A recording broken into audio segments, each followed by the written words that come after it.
ukuthula nje mabebheka nje bona nje from manje kuzoba khona ukuthula kule nakhuzana njengoba sishiselwe imoto nje thina singahlangene nalutho singazali nalutho. Mina-ke ngithi ngikhona la umuntu angabe lokho eyedeni manje ufuna ukunakhuzana ngikhona la umuntu ofuna ungibulala azongibulala la ngilana mina ngikhona la umuntu ofuna whatever afuna ukuyenza ngikhona la mina njengoba ngilana nje ngiyinikele ngakho konke abayeke ukushisa imoto zabo ababushaye mina mangabe ukuthi yimi abathu wazana lento sesimapolo ngikhona la ngona ukungibulala vele straight ukuthi bengibulala ngiphila kanje ngafika kade zinja uyabona lento eyenzeke lapha yana ePimville ngaseMaponyamoli kwenzeka inhlunu lapha yana nina ma owners ama taxis msuneno uma ngabe nisangana lana nivuthuka inkununu lana nidakwa nisangana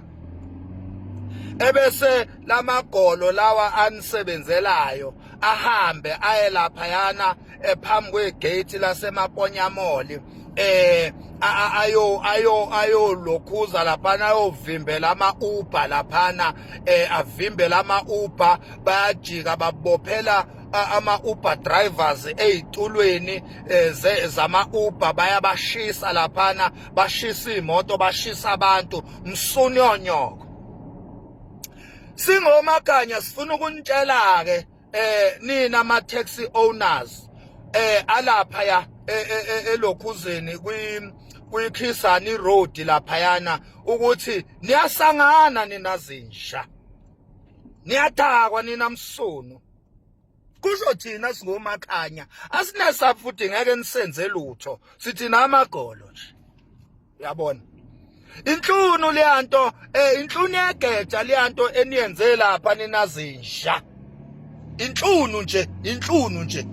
nje engenalebe futhi empty lamasimba enwenze lapha yana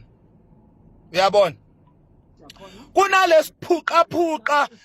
sendoda enekhanda elikhulu engathi u10 pound wesando laphana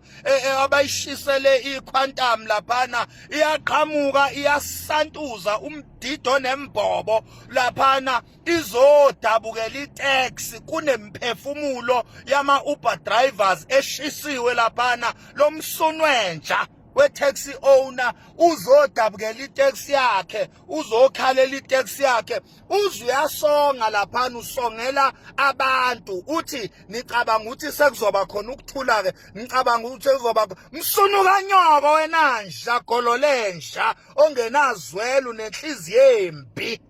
msunwenja kusho thina singomakhanya sithi msunuka nyoko lenhlabathi lesiyayithela kulelo phalishi lakho elingavuthiwe inja kusenze lutho ke futhi ke ngisho ungakhipha ezokugcina ngce inkabi ngithi kwayizona lezo nkabi msunyo nina kusho mina amasimba lento ebuyikhuluma laphana wena nja kubeka interviewer laphana uthi wena itaxi yakho ibiyini itaxi ene-insurance gololensha kunemphefumulo enishisile lapho ibiyini itaxi into i-insurile kunemphefumulo enishise kanye nama-Uber lapho ePimville amasimba lento eniyenza nitshelwa yithina singomakhanya sithi insizwa sithi apho ngeinsizwa zamatekisi ezihlonipha abantu insizwa zamatekisi ezihlonipha imboni yamatekisi enjengomavava sithi apho ngalezo insizwa lezo amasimba lele msunu lena evele isuke nje idala udungunyane emateksini yazi ukuthi yona iyoyodwa nje edubulayo ihamba imbisa ama-Uber drivers lana ibabamba inkunzi bashisa bebaphuca imoto imsunu yonke lento eniyenza kusho thina singomakhanya sithi wayekeni lo masimba lawo lo mhlanzo yemkhangala eniyenza lapho ePimville ngaseMaponyamoli sithi uyekeni lo mhlanzo loyo lo msipha womsunu enwenza lapho sithi awuphele nya singomakhanya ongakuzwa kahle lo wesikushoyo kade msunu kanyoko malebe